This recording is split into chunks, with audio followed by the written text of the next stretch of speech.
morning and welcome back.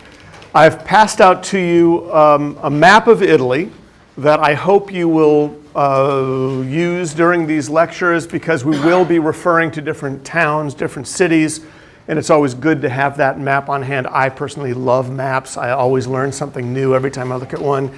Even if I know the map of Lexington backwards, I always find a street I'd never heard of before.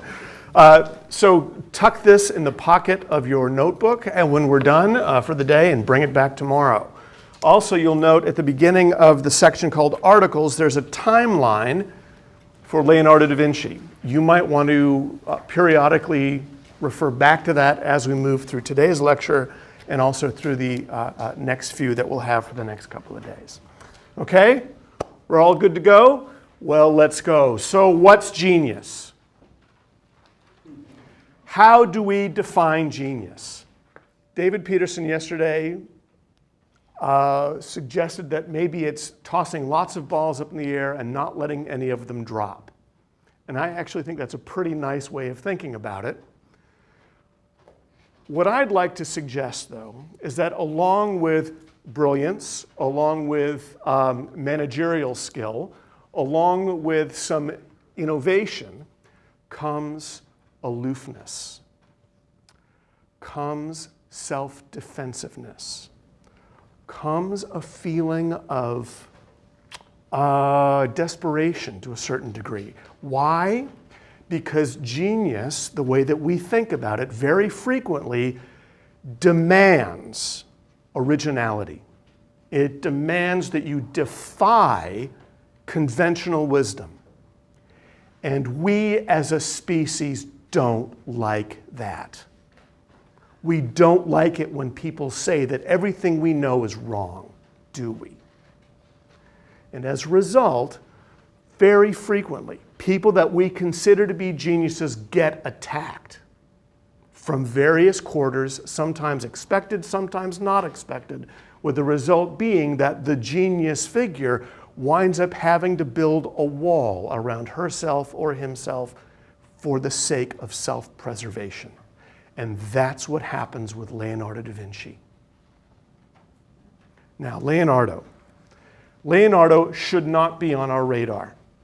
We should never have heard of Leonardo da Vinci. He's born in 1452, basically in a shack outside of downtown Vinci. Population maybe 600-700 back in 1452. And by the way, downtown Vinci that you see right now, that's a pretty spruced up, elegant version of what it looked like in 1452.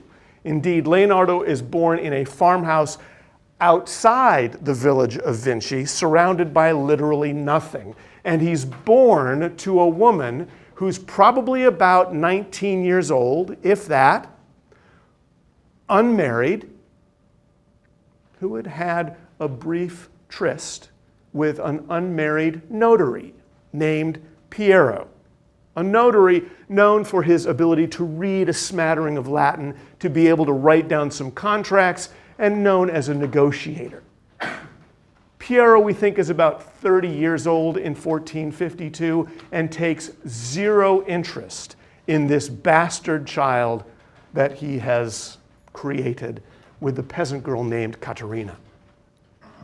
This boy, this child, lives with his mother for about 5 years until 1457, at which point he's then shuttled back to his father's family, where he lives with his grandfather for a bit and then with his father. So we've got a couple of big problems here for this child named Leonardo from the town of Vinci. That's what da means. Leonardo da Vinci, Leonardo from Vinci. He doesn't even have a surname because he's of common birth. He's a bastard child, and to make things worse, he's a lefty.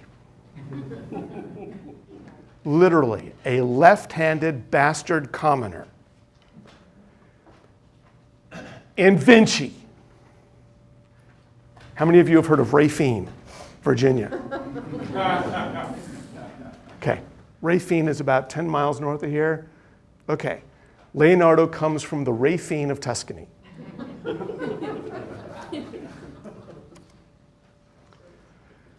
He has a smattering of Latin. He gets a little schooling in mathematics. He understands how to do some figures in grammar school. But by the age of 13, maybe 14, Leonardo da Vinci quits school, becomes an apprentice, we believe, in an artist's workshop. We'll talk about that in a second.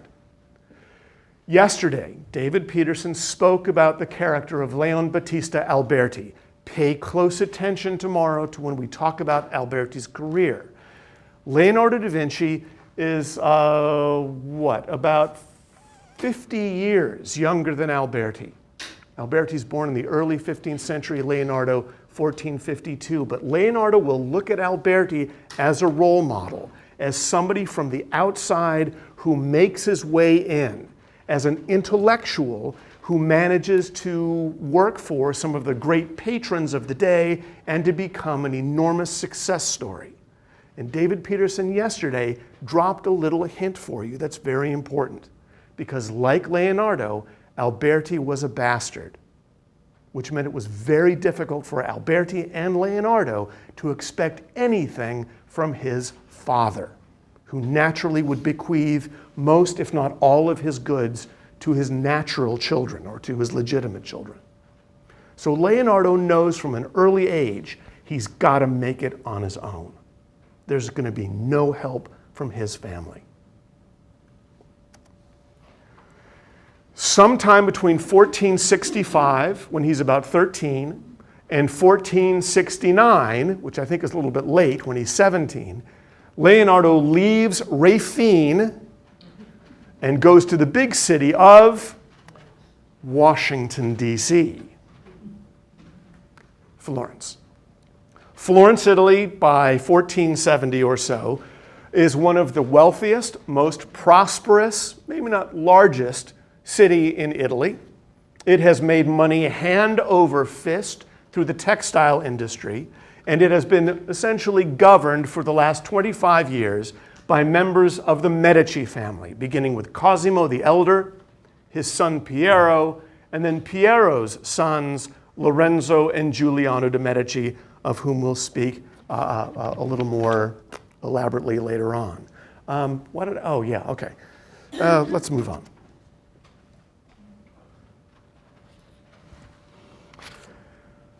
Leonardo will stay in Florence from about 1465 or so until about 1482, we think. Okay, so he's there for about 17 years or so, and then he will move to the big city of Milan, maybe even more militarily impressive than Florence. Milan, as you'll see on your map, in northern Italy, just at the foot of the Alps, and therefore of enormous strategic importance.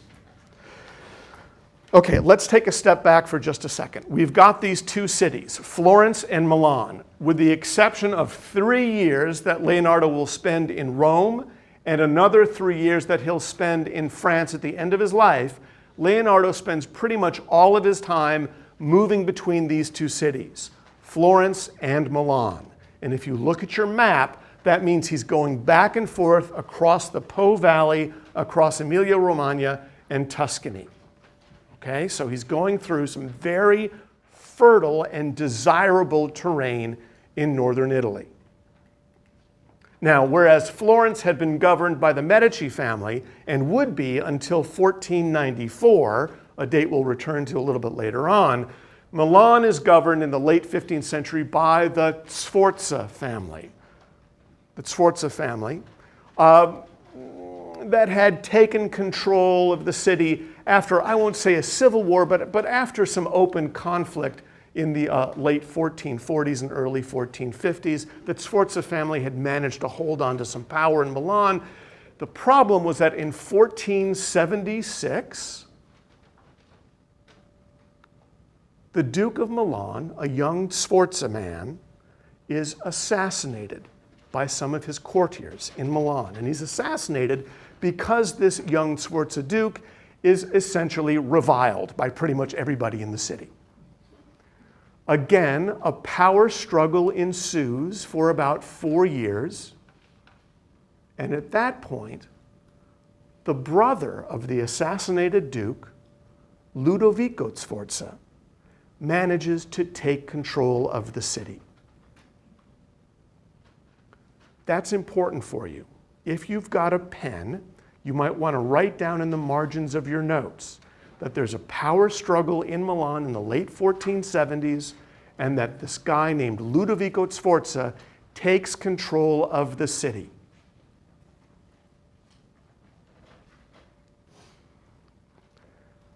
Leonardo da Vinci appears in Milan almost immediately thereafter. And he goes there with a letter, we think, that is written to this guy, Ludovico Sforza, in which Leonardo da Vinci says to the leader of Milan, who's not a duke yet, hire me. Hire me because I can dig tunnels under the walls of fortresses and blow them up. I know how to build ships that can't be sunk. I know how to build siege engines. I know how to kill the opposition. And oh yes, if you need a painting done, I can do that too. It is literally an afterthought. Ludovico Sforza takes a shot on this young artist. He's only 30 years old. He brings in Leonardo, this guy, to come in and work for him. And Ludovico Sforza essentially ignores him and lets him go. Well, not lets him go, but lets him work on his own stuff. I'm getting kind of ahead of myself.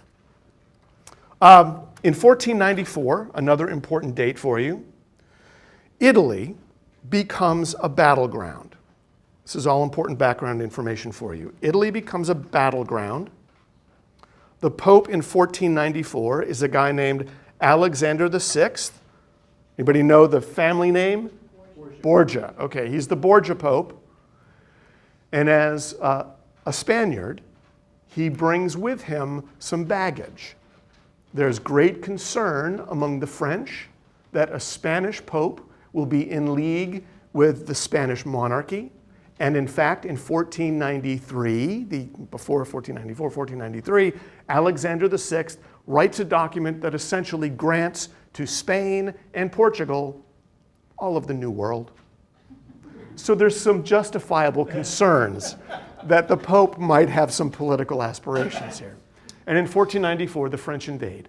And they invade Italy with the blessings of Ludovico Sforza.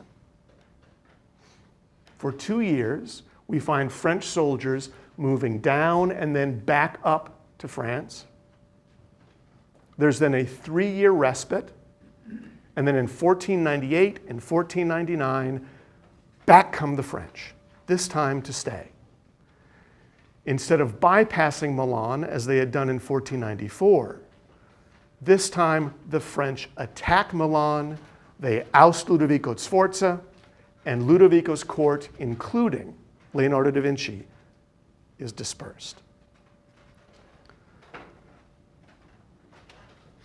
For David, centuries, we find Italians and Italian governments basically kowtowing to foreign powers. This is really the beginning of the end of Italian sovereignty. We find the dream of the Renaissance beginning to dissipate in the early 16th century thanks to all of these foreigners coming in. It is remarkable, as David mentioned last night, that Leonardo da Vinci or any of the other great Renaissance minds were able to do what they did in a period of such crisis and instability. So that's an important thing for us to remember, that Leonardo da Vinci is going to be under pressure. He's going to be under political pressure. There's going to be military pressures. He's not going to feel comfortable for a good part of the latter part of his career. So that's going to come into play a little bit later on.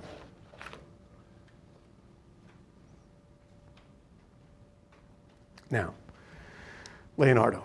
Leonardo goes to Florence right around 1467. We'll split the difference. Right around 1467, he does not have an unusual education. Again, no Greek, only a smattering of Latin, and he enters into this vibrant city Florence, filled with activity, filled with life, and dominated by a group of artists who have made this city truly a cultural mecca.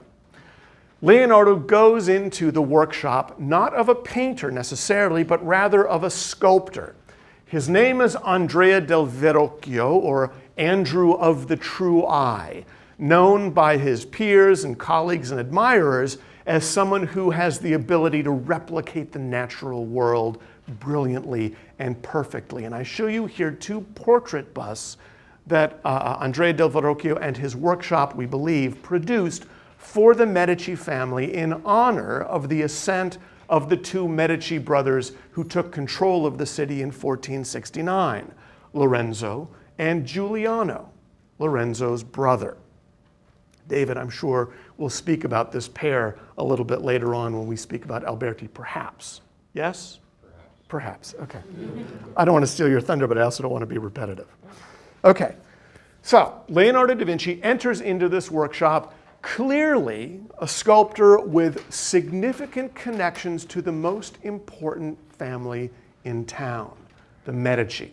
That's going to come back, not necessarily to haunt Leonardo, but to influence what happens to him a little bit later on in his life.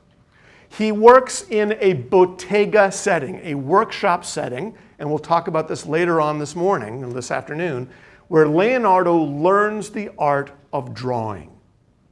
He learns how to sketch compositions. He learns how to sketch landscapes. He learns how to sketch figures and faces and buildings. He learns about perspective. Most importantly, Leonardo da Vinci learns how to copy Andrea del Verrocchio's style. And here's why. In this age, master artists had so many commissions that were so large and so complicated that they relied upon their assistants to do much of the actual work.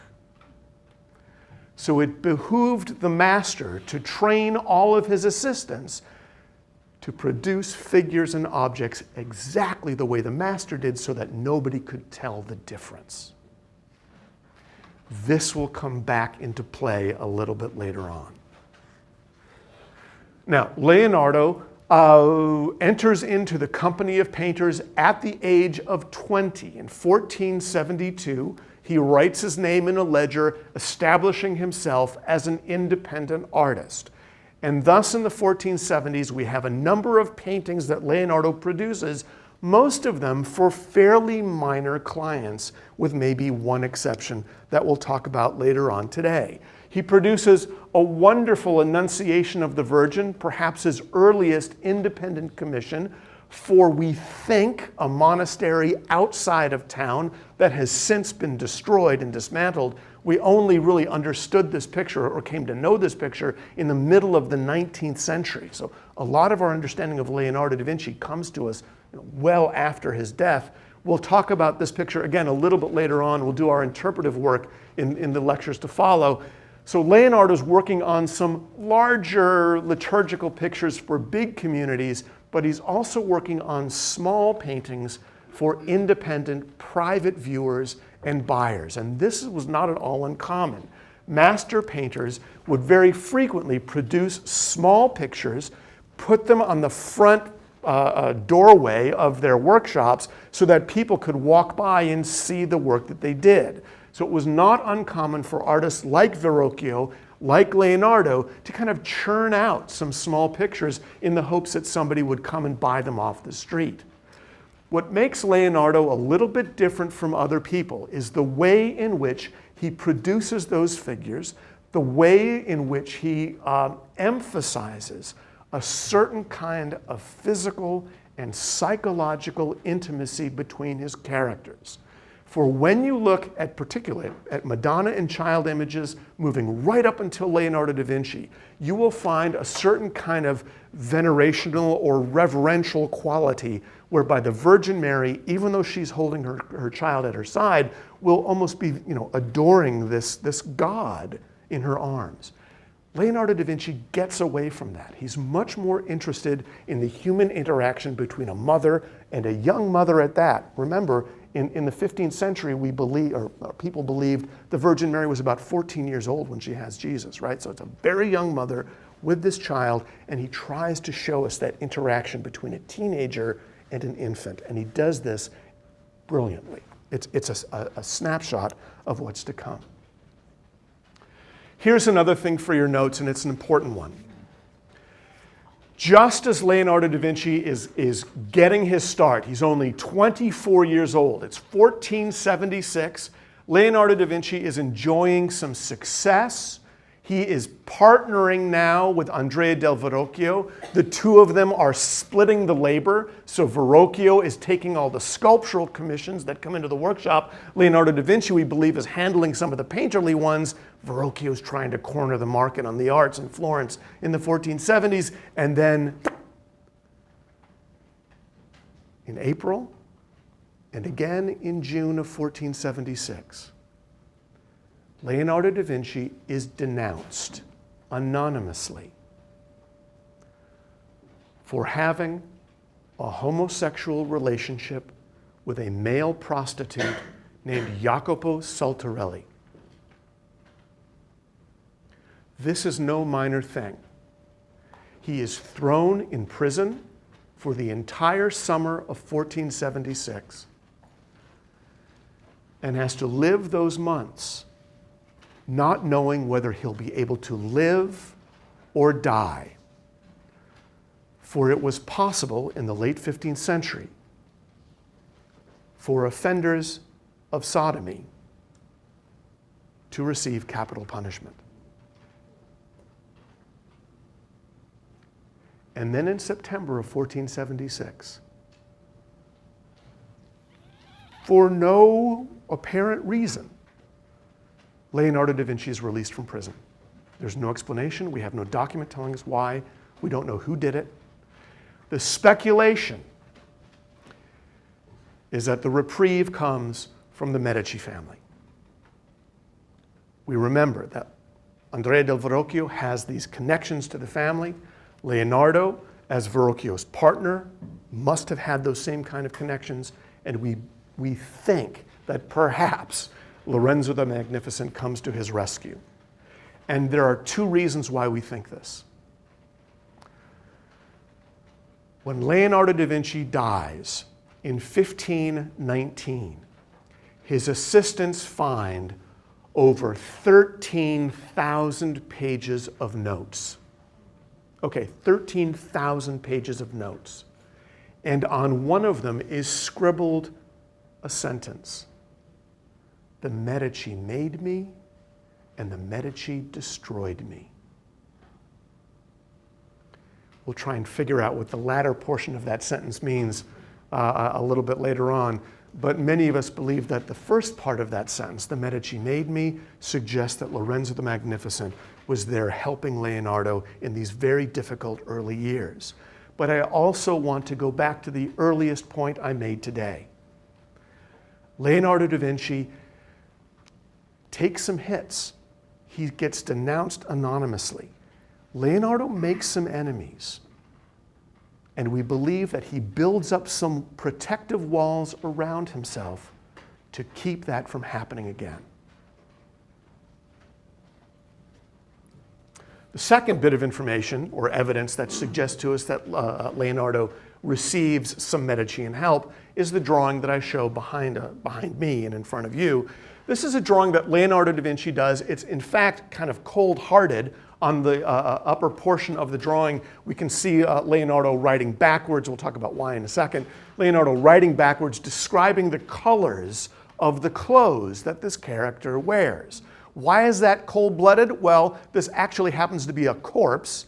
It's a criminal who has been executed in 1479 for playing a role in an assassination attempt on the life of Lorenzo de' Medici.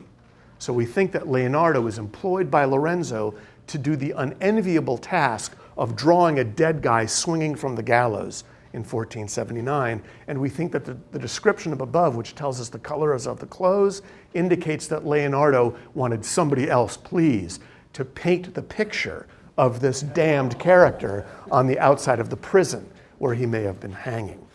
So we think that Leonardo is in league with the Medici. And in fact, in 1480, 1481, it's more like 1481, Leonardo da Vinci is sent to that city of Milan by Lorenzo the Magnificent. He is sent there, we believe, as an ambassador to Ludovico Sforza, the new strongman of Milan, in which Leonardo delivers to the Sforza head, the Sforza leader, a lyre made out of silver. According to some accounts, Leonardo had made the lyre himself and then played it for the Duke expertly. He returns to Florence for a few months, but in 1482, he quits that city and returns back to Milan, where he will stay for 17 years, until 1499, when the French come back, and we'll talk about that a little bit later on. Ludovico Sforza was known as Il Moro, the Moor, due to his dark complexion. He seems to have been fairly well educated. He had been trained by a humanist in Milan. However, he was also of a noble family and wanted desperately to retain the title of Duke. He had not been able to get that title during the civil disturbances of the late 1470s because the person from whom he grabbed power, his young nephew, was still alive. And as long as that child was alive, Ludovico could not claim to be the true Duke. So one of the things that Ludovico Sforza wants very much to do is to impress important people in Europe and get that title. Moreover, Ludovico Sforza, if you look at your map, also recognizes that Milan stands right in the path of the French, in between France and the rest of Northern Europe, and that fertile territory to the south, the Po Valley, Tuscany, and the greatest plum of all, Rome. Ludovico Sforza needs to be secure from foreign incursion, but also needs to worry about internal strife, because after all, the real Duke of Milan is still alive, even though he's only 7 years old. So Ludovico Sforza's got lots and lots of concerns, a lot of worries, and here comes Leonardo da Vinci.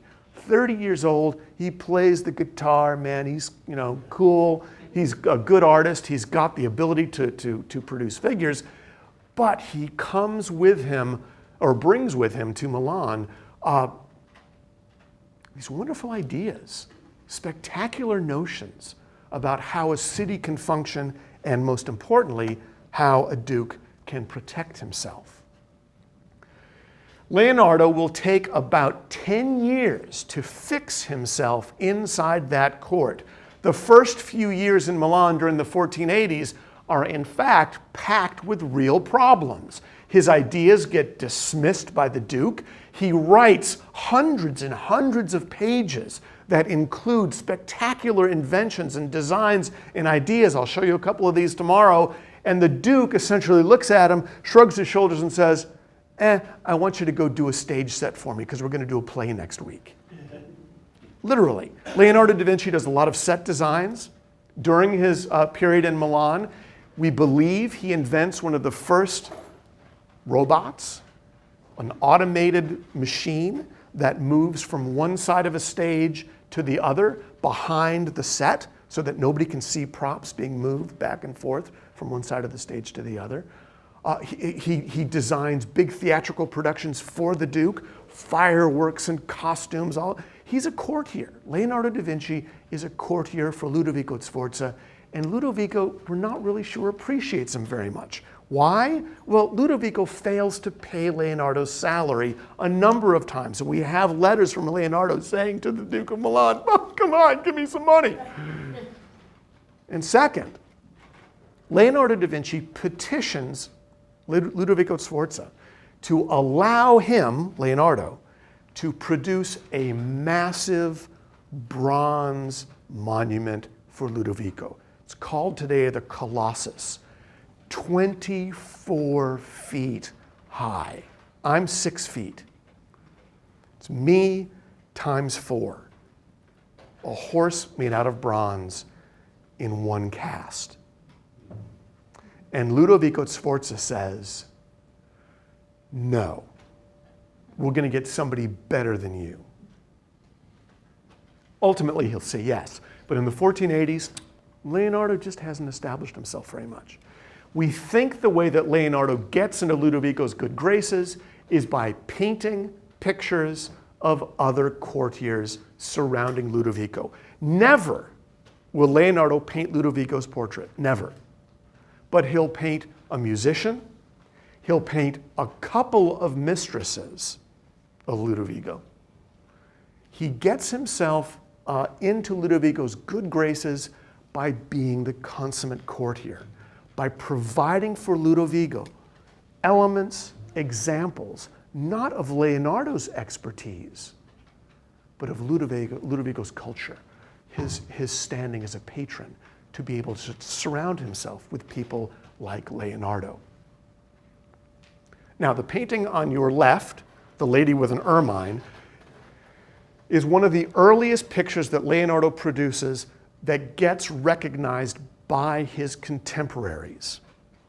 Almost as soon as it is produced, and we believe that this is Cecilia Gallerani, one of Ludovico's favorite mistresses from the late 1480s and early 1490s. At this point, she's about 17 years old, which is not at all uncommon. Remember, many girls are being wed at the age of 15 or 16 in this period. That's absolutely standard. When this picture is produced, a poet named Bellancioni writes verse about Leonardo's abilities. And he refers, or he uses the Italian word vincere, or to win, to be victorious. And he uses vincere, obviously, as a play on Leonardo's hometown of Vinci. So we're pretty clear that the other courtiers in Ludovico's circle recognized in Leonardo this great talent as somebody who was really understanding what was happening in this court, but also who could master the visual arts in a brilliant way. Now, one of the things that I want to talk about a little bit later on in this session, or not this session, but in this college, is Leonardo's development as an artist. He does change. His style will evolve, and there will be some very important moments in his career that will cause him to change the way he approaches the visual arts. And a lot of it has to do with science. The relationship between art and science in Leonardo's career is very, very close. And you cannot have Leonardo's art without Leonardo's science. But, as I've said in a previous context a couple of years before, you also cannot have Leonardo's science without his art. Here are some of the designs that Leonardo da Vinci is working on for Ludovico Sforza. A siege buster, right?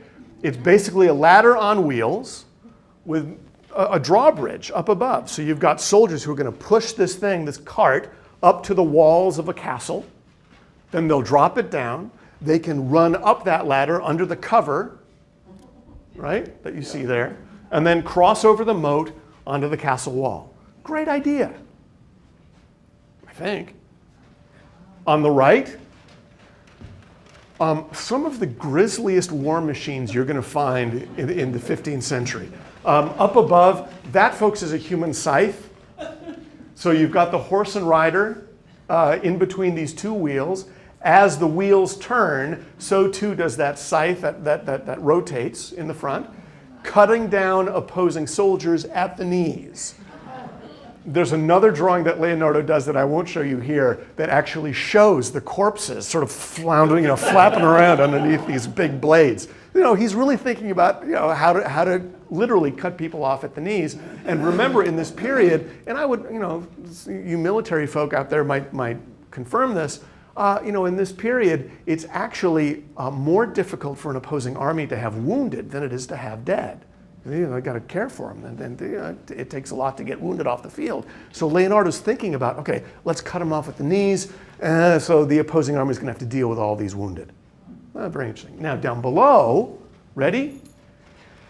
A late 15th century tank. A wooden cart with 4 wheels connected with an axle with cranks on the inside. You've got soldiers who are pumping these cranks going over a bumpy field, right? With, 24 very small cannons that are just being perfected now in the 15th century, shooting out from the portholes. Okay? The British Army, about 10 years ago, built this thing, put it out on the field, and claimed that indeed it would have worked.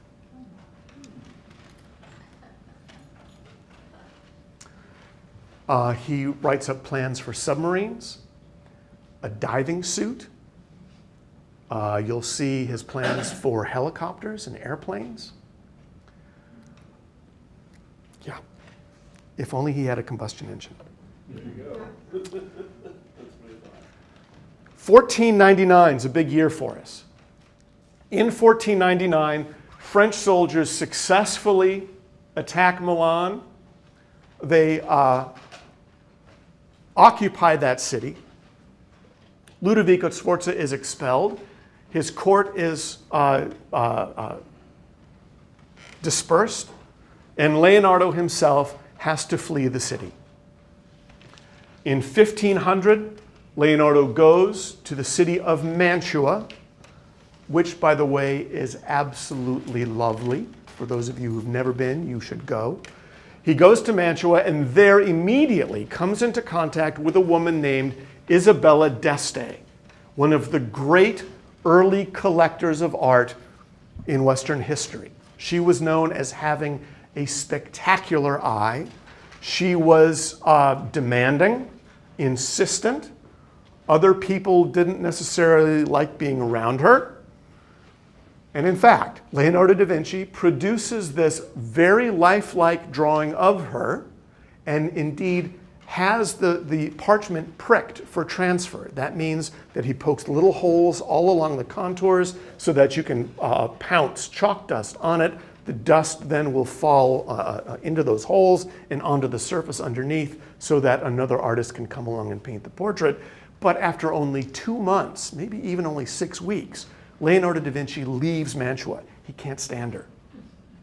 She's so domineering, so overbearing, he gets out of town.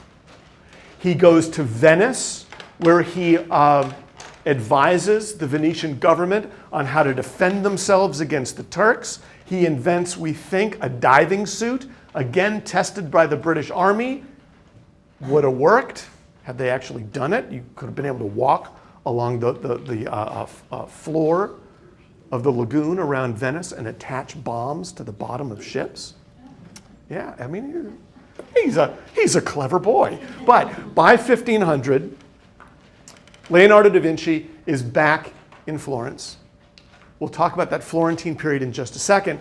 Between 1500 and 1503, however, Leonardo is something of a hired gun. He receives an invitation that he almost accepts to go to Turkey, to Constantinople, now it's Istanbul, right? Not Constantinople, to produce a massive bridge for the Turks. He sends them some plans. They think about it. They don't act on it. But Leonardo da Vinci was ready to go work for the enemy. And indeed, in 1502, he goes to work for the person who's referred to, at least in the period, as the most villainous man in Italy. Cesare Borgia, the illegitimate son of the Pope, Alexander VI, the Borgia, who in the early 16th century now is trying to use armies to conquer Italy. Cesare Borgia is not a nice guy. You know, he'll kill his own lieutenants. We believe that Leonardo da Vinci, in fact, is on hand or at least nearby, when one of Cesare Borgia's assistants is assassinated. Leonardo da Vinci's working for some pretty sketchy characters. And I want to go back to the Alberti idea. Leonardo understands now, he's 50 years old in 1502. Leonardo da Vinci understands that his father, who now has legitimate children, is going to be leaving his inheritance to them. Leonardo needs to eat. He always needs a patron. And Leonardo da Vinci is going to be a hired gun. He will work for anybody who's going to pay his salary. Okay? Let's not throw bouquets at Leonardo da Vinci.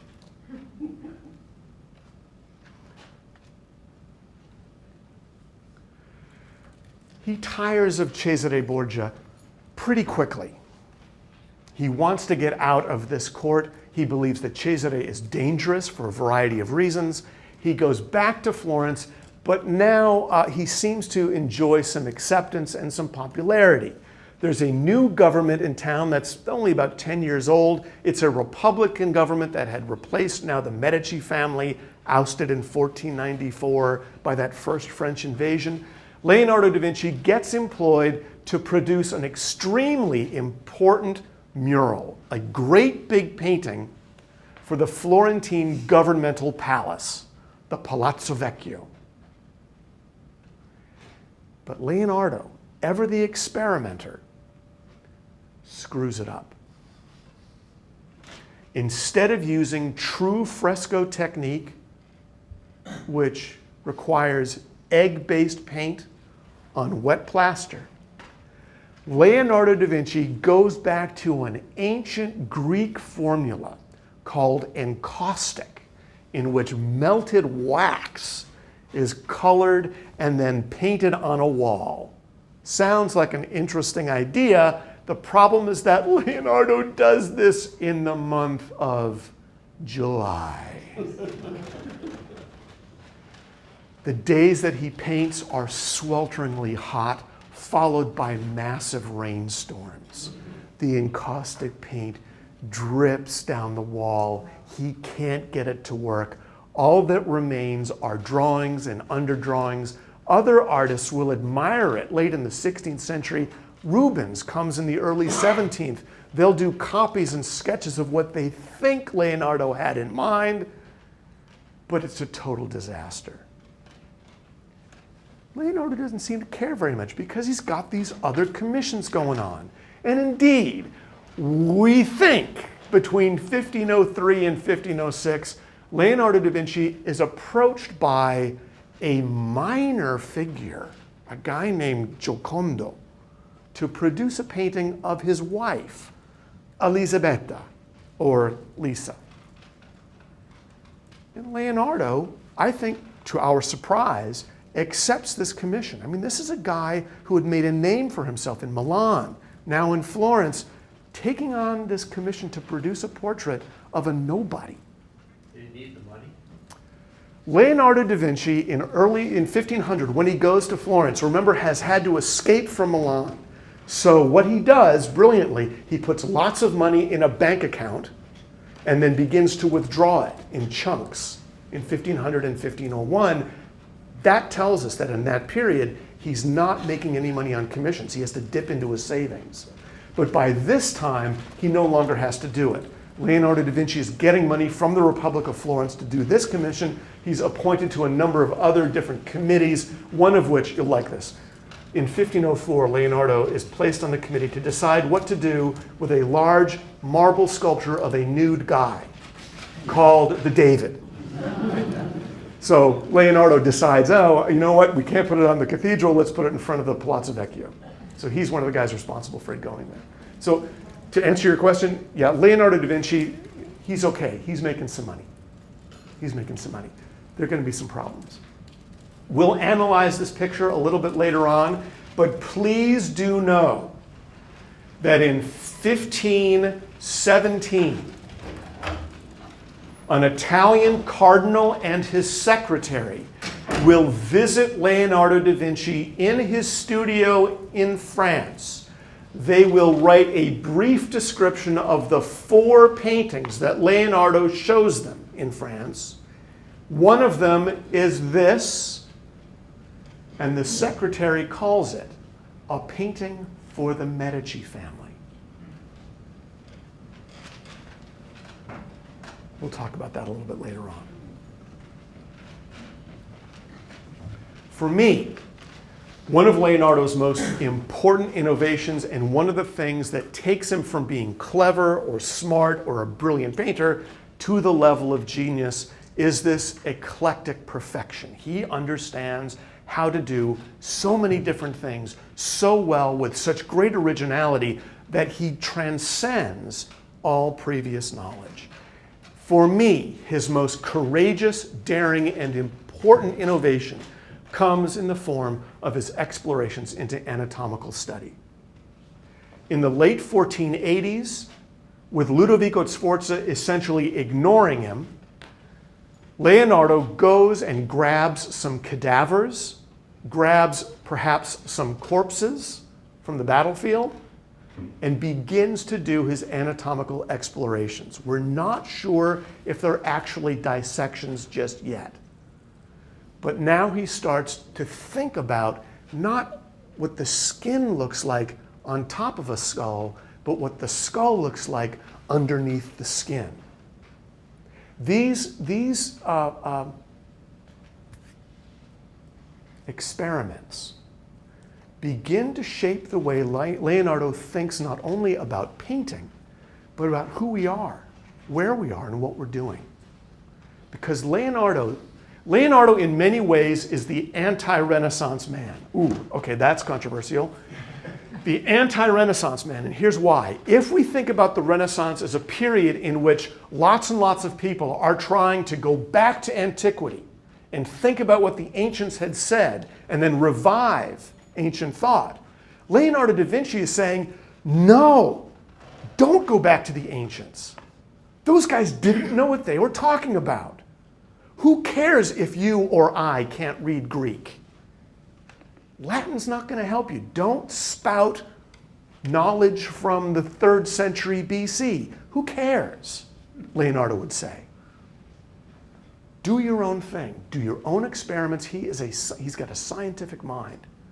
He's got hypotheses. He's going to try to prove them through experimentation and observation, and then he's going to write up his findings. He's an extremely modern, anti-Renaissance thinker in that regard. Leonardo begins to experiment in lots and lots of different areas and lots and lots of different ways.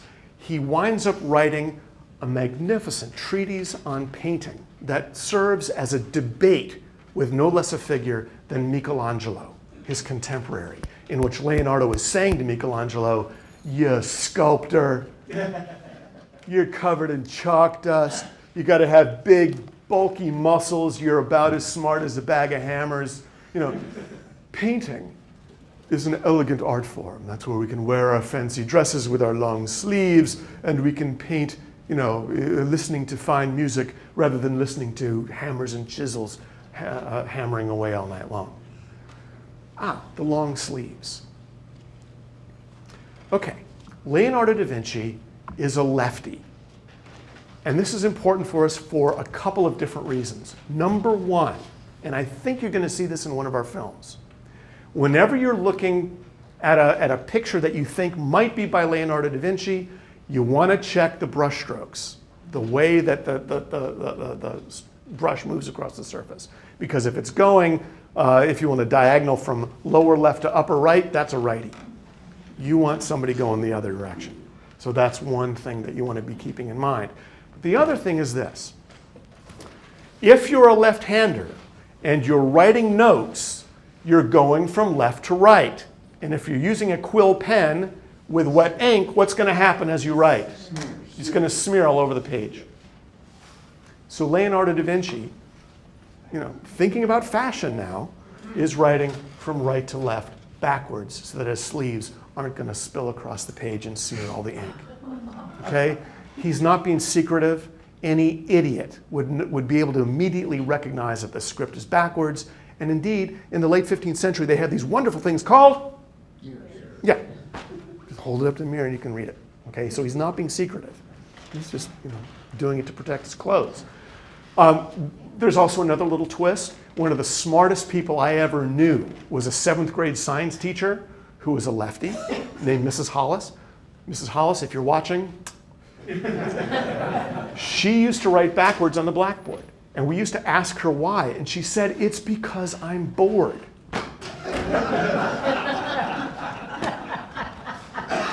When I was in college, I was bored. So I learned how to write backwards.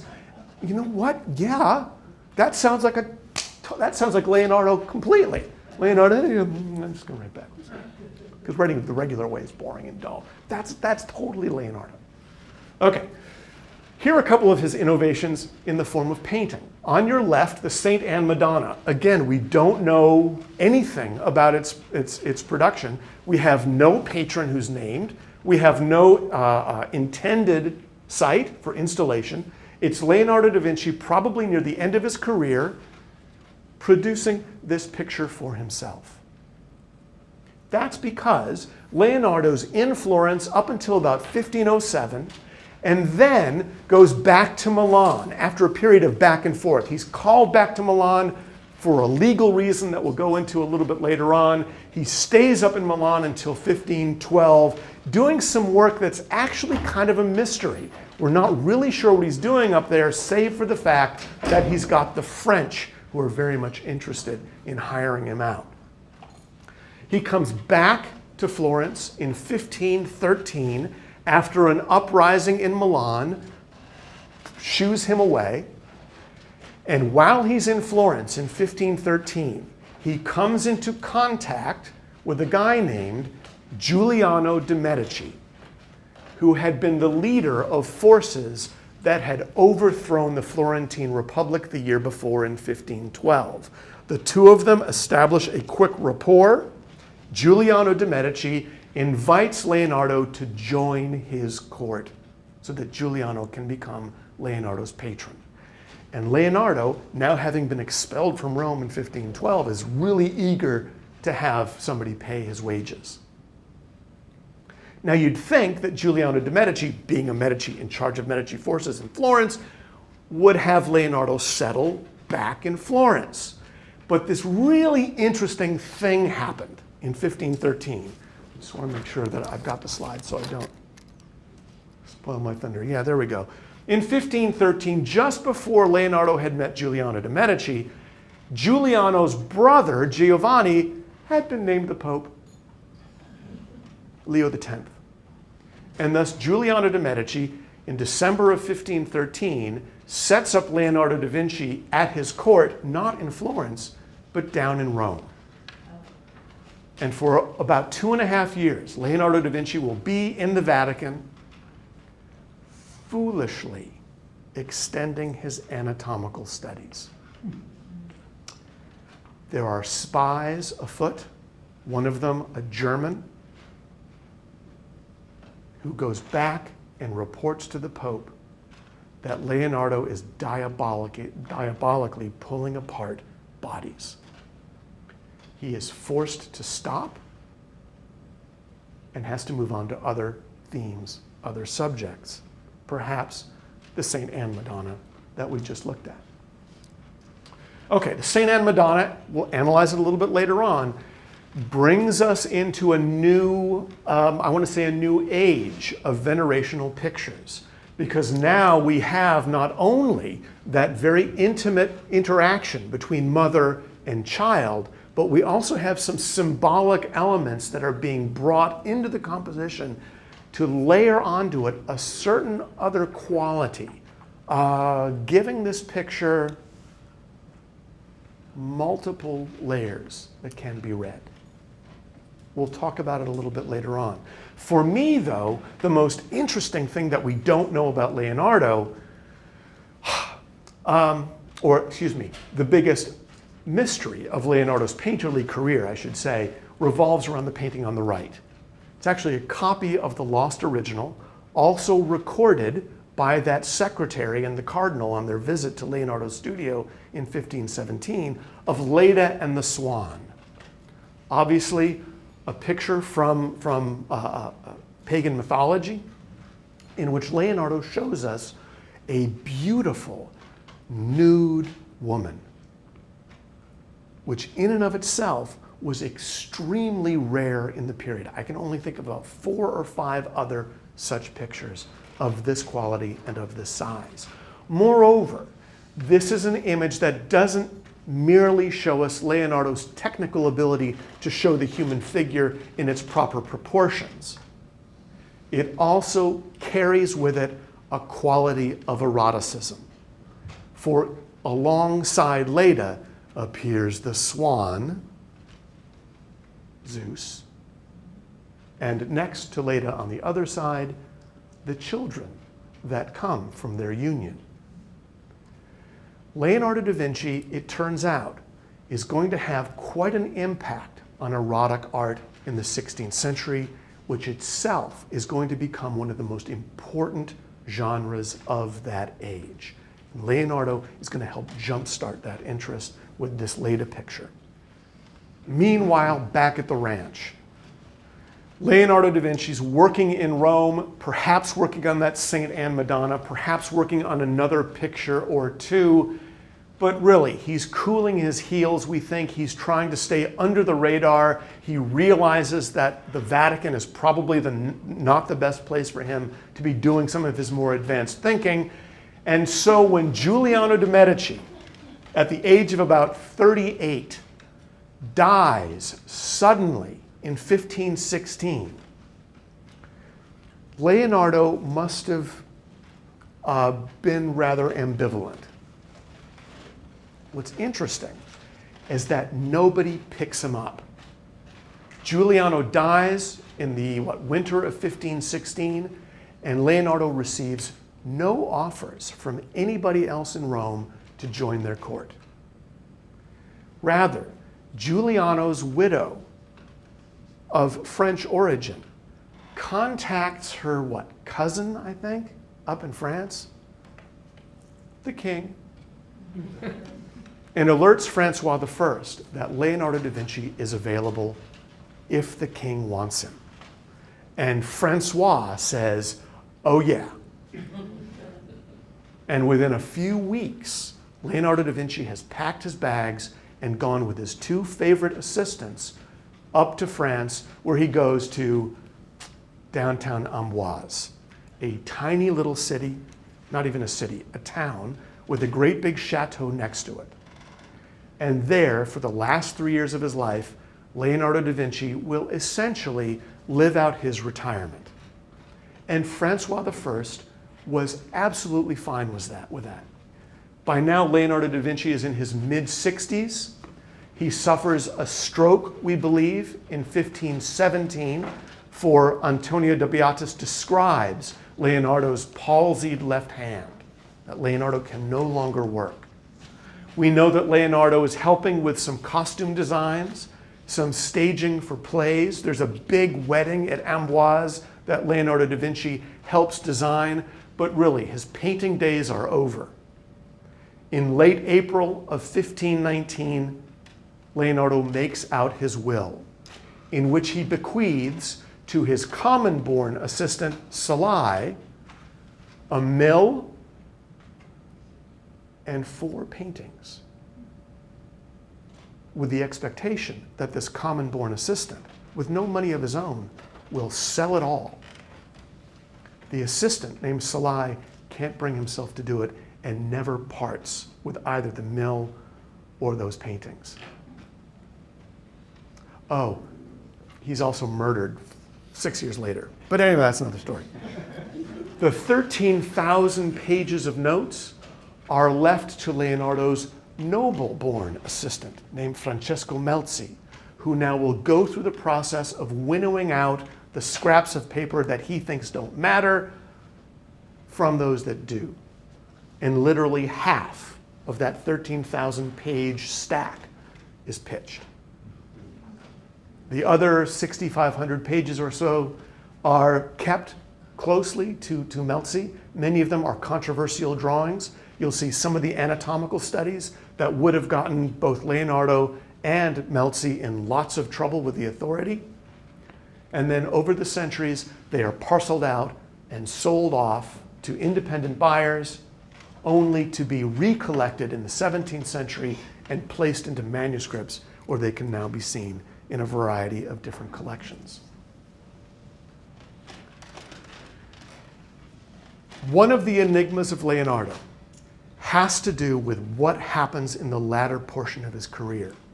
For those four paintings, the Mona Lisa, the John the Baptist, the Saint Anne Madonna, and the now lost Leda and the Swan, have no contract, no patron, no intended location, no real purpose.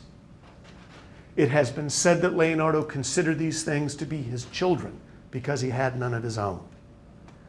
I think that's kind of a romantic twist on things. Rather, I like to think that Leonardo da Vinci was unsatisfied with the four. He felt they were unfinished, and indeed there are portions of the Mona Lisa that have been argued to still need some touching up, the fingernails in particular. Of the 13,000 pages of notes, or at least the 6,500 that have survived, Leonardo da Vinci talks about water, and he talks about wind, he talks about the fetus, he talks about hands, he talks about flowers, rock formations, he talks about a couple of his patrons, he fantasizes about how to build a Renaissance state that can hold off the French. But never once does he tell you whom he loves. Never once does he tell you about himself.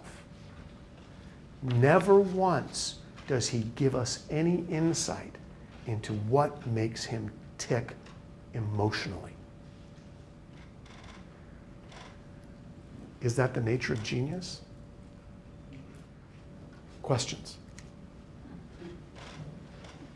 Was there any proof that he was homosexual? The only proof, well, I wouldn't even say proof, the only bits of evidence that people point to are those two denunciations. But let's remember that Leonardo is known to have had a pretty quick wit. He was not shy or bashful about telling somebody that they were a fool if he thought they were a fool. So he may merely have made enemies who anonymously denounced him. Moreover, and this is something we haven't really talked about, and we could later on today if you'd like, the culture inside a 15th century workshop in fact promoted male-male relationships. Because many girls were being married at 15 to suitors who were 30, the boys who were between the ages of 15 and 30 didn't have anybody to go out with. They were all married off. Moreover, they were living in very close quarters in those workshops. Those apprentices are living on site in big dorm rooms. We have Albrecht Dürer in Germany talking about some of the abuses that he endures as a teenager there. It's not a happy place to be. We're thinking, it's not actually uncommon for that kind of thing to happen in an experimental phase, and then it kind of goes away. Well put. Yeah, I mean, the other problem, too, is that Leonardo, in all those 6,500 pages of notes, he doesn't write about anybody, male or female. But that's maybe projecting our own 21st century ideas onto that time, and maybe they didn't care about their own feelings. Everything was more external rather than internal. The one exception to the idea that there's not a whole lot of concern for that, well, there are two problems. Number one is your inheritance. I mean, you've got to find descendants to leave your legacy to. So there is an incentive to have children at the very least. And the other problem, of course, is that if you are accused and found guilty of sodomy, the punishment is draconic. Draconian, excuse me. Yeah. Well, Christopher Columbus didn't bring syphilis back to Europe until 1493. So venereal disease wasn't necessarily a problem. Just gonorrhea existed, but not syphilis, which kills you. Is it possible that he would ask his trusted assistant, to whom he left the 13,000 pages, to go through them and get rid of any personal references that he would not want? Yeah, he would trust this man maybe to do that for him. You bet. And there has been speculation that Francesco Melzi is going through those pages, intentionally trying to throw away anything that might be damning. Remember I told you last night that there were going to be questions, and I'd say, I don't know. That's one of them. We just don't know. 2 questions. Last night and tonight we saw images of Mary and the baby with Anne. Yes. And in both of them, Mary is sitting on Anne's lap. Is that kind of odd? And don't get rid of this picture, because I have one on John the Baptist. Okay, we'll come back to it. Okay. Okay. The painting of the St. Anne Madonna, again, we'll talk about it a little bit later on in this course. This is not an unusual kind of iconography. That is to say, you're intentionally, as an artist, trying to show the lineage from Anne to Mary to Jesus. And one way that we do that is by showing them one on the lap of the other, reminding us that they come from a womb. This is also a very important theological matter in the 14th and early 15th century, and David can tell us more about that if he wants. This idea that Jesus is a human becomes very, very popular in the period. And so you have artists who are very much interested in showing that human genealogical connection from Jesus back through the tree, if you will, to St. Anne. So it's not uncommon to find Mary sitting on Anne's lap. And in the drawing that we saw yesterday even, not only is she sitting on the lap, but Jesus emerges out of Mary's belly. And we'll see that cartoon later on, and you'll see it again. The feet seem to be embedded in her stomach. So there's almost a literal birthing of Jesus through Mary while Mary sits on Anne's smiling lap. Well, in the image from last night, there was a finger that, a hand, Yes. which looked so much like your John the Baptist that you just had up there, his hand. And it just kind of emerges. Yeah. What is that? Okay. In the St. Anne drawing, again, that we'll see later on, that pointed finger seems to remind viewers, or seems to be there to remind viewers, that yes, Jesus has the human lineage, but he also has the heavenly one. He's got a celestial father, but a human mother. So the pointed finger causes us to look up at the heavens. That's the same reason why John the Baptist has his finger pointed up in the air, we think, to remind us of the spiritual qualities that surround this figure. But this goes back to your earlier question, because some have looked at the painting of John the Baptist and have argued that it's an early homoerotic image, that Leonardo is transferring his own sexuality onto this figure who has a kind of androgynous form.